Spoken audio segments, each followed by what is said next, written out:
الشيطان الرجيم. بسم الله الرحمن الرحيم. سبحانك لا علم لنا إلا ما علمتنا إنك أنت العليم الحكيم. بسم الله الرحمن الرحيم. ما يلفظ من قول إلا لديه رقيب عتيد. صدق الله العلي العظيم. إن الله وملائكته يصلون على النبي. يا أيها الذين آمنوا صلوا عليه وسلموا تسليما. مولاي صل وسلم دائما أبدا على حبيبك خير الخلق كلهم. هو الحبيب الذي ترجى شفاعته لكل هول من الأهوال مقتحم. ثم الرضوان عن أبي بكر وعن عمر وعن علي وعن عثمان ذي الكرم. يا رب بالمصطفى بلغ مقاصدنا واغفر لنا ما مضى يا واسع الكرم. مولاي صل وسلم دائما أبدا على حبيبك خير الخلق كلهم. حمد و صلاۃ اللہ رب العزت قرآن عظیم الشان میں ارشاد فرماتا ہے ما یلفظ من قول الا لدیہ رقیب عتید، کہ جب بندہ کوئی بات زبان سے نکالتا ہے تو اس کے پاس ایک نگہبان تیار بیٹھا ہوا ہوتا ہے، یعنی جو بات وہ زبان سے کرتا ہے وہ اسے لکھ رہا ہوتا ہے۔ کہا جاتا ہے کہ آدمی چھپا ہوا ہوتا ہے اپنی زبان کے نیچے، یعنی جب تک وہ کچھ کہہ نہیں رہا تب تک اس کے عیب چھپے ہوئے ہیں۔ جیسے ہی وہ اپنی زبان کھولتا ہے تو پھر لوگوں کو پتہ چلتا ہے کہ علم والا ہے، عقل مند ہے یا یہ جاہل ہے۔ تو جب تک اس کی زبان بند ہے وہ محفوظ ہے۔ حدیث مبارکہ میں رسول اللہ صلی اللہ تعالی علیہ وآلہ وسلم نے ارشاد فرمایا، جس کا مفہوم ہے کہ المسلم من سلم المسلمون من لسانہ و یدہ، کہ مسلمان وہ ہے کہ جس کی زبان اور جس کے ہاتھ سے مسلمان محفوظ رہے۔ یہاں پہ خاص طور پہ انسانی اعضاء میں سے دو عضو کا ذکر کیا ہے۔ سب سے پہلے زبان کا ذکر کیا کہ اس کے ذریعے انسان دوسروں کو اذیت اور تکلیف دیتا ہے، تو مسلمانوں کی کیفیات، اس کی خصلت بتائی کہ جس سے دوسرا مسلمان اس کی زبان سے محفوظ رہے اور اس کے ہاتھوں سے محفوظ رہے تو وہ شخص مسلمان ہے۔ اور پھر اس میں خاص طور پہ آپ علیہ السلام نے زبان کو مقدم کیا، یعنی پہلے فرمایا کہ جس کی زبان اور پھر فرمایا جس کے ہاتھ سے دوسرا مسلمان محفوظ رہے۔ اس کی وجہ یہ ہے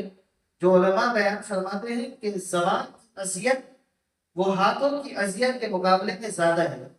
یعنی زبان کا دائرہ یہ بڑا ہوا ہے ہاتھ کے مقابلے میں، کہ زبان تو ایسی ہے کہ جو غائبانہ طور پر بھی حملہ کرتی ہے، وہ غائبانہ طور پر بھی نقصان پہنچاتی ہے، اور اس میں بھی ایسا ہے کہ وہ قرب اور بعد کا کوئی لحاظ نہیں ہوتا، یعنی ہاتھ کے ذریعے اگر کسی کو اذیت دے گا تو اس میں تو بندہ ایک خاص مقدار میں ہونا چاہیے کہ جس میں ہاتھ کے ذریعے وہ دوسرے مسلمان کو اذیت دیتا ہے، لیکن زبان تو ایسی ہے وہ جتنا ہی دور کیوں نہ ہو تو اس سے زبان کے ذریعے وہ دور والے لوگوں کو بھی اذیت دے دیتا ہے۔ اور پھر ساتھ یہ ہے کہ جو دنیا سے چلے گئے ہیں ان لوگوں کو بھی اذیت پہنچانے سے یہ بندہ اپنی زبان کے ذریعے، یعنی ایک مختصر سا چھوٹا سا ایک گوشت کا ٹکڑا ہے کہ جس کے ذریعے وہ کتنے برے کام سر انجام دے دیتا ہے۔ تو آپ علیہ السلام نے اس کا ذکر پہلے کیا کہ اس کا دائرہ کار بڑا ہے، اس کے ذریعے لوگ زیادہ اذیت دے گئے ہیں۔ آپ علیہ السلام کے زمانے مبارکہ میں جب کفار حضور علیہ السلام کے علیہ باللہ بے ادبی کیا کرتے تھے اور وہ اشعار کے ذریعے نبی اکرم صلی اللہ علیہ وسلم کو اذیت پہنچایا کرتے تھے، تو سیدنا حسان بن ثابت رضی اللہ تعالی عنہ اپنے اشعار کے ذریعے ان کفار اور مشرکین کو جواب دیا کرتے تھے، اور آپ علیہ السلام کو ان کا عمل اتنا پسندیدہ تھا کہ حضور صلی اللہ علیہ وسلم خود ان سے اس بات کا تقاضا کیا کرتے تھے کہ کافروں کو جواب دو، اور دعا فرمایا کرتے تھے اے اللہ روح القدس کے ذریعے جبریل امین کے ذریعے حسان بن ثابت کی مدد فرما۔ چنانچہ رسول اللہ صلی اللہ علیہ وسلم فرماتے ہیں سیدنا حسان بن ثابت سے احجر المشرکین کہ مشرکین کی ہجوم بیان کرو، یعنی تم اپنے اشعار کے ذریعے کفار اور مشرکین کو جواب دو، فَإِنَّهُ أَشَقُّ عَلَيْكُم مِّن رَشْقِ النَّبَلِ، فرمانے لگے کہ یہ جو تمہارے الفاظ ہیں نا جس کے ذریعے تم کفار اور مشرکین کو اپنے اشعار کے ذریعے جواب دو گے،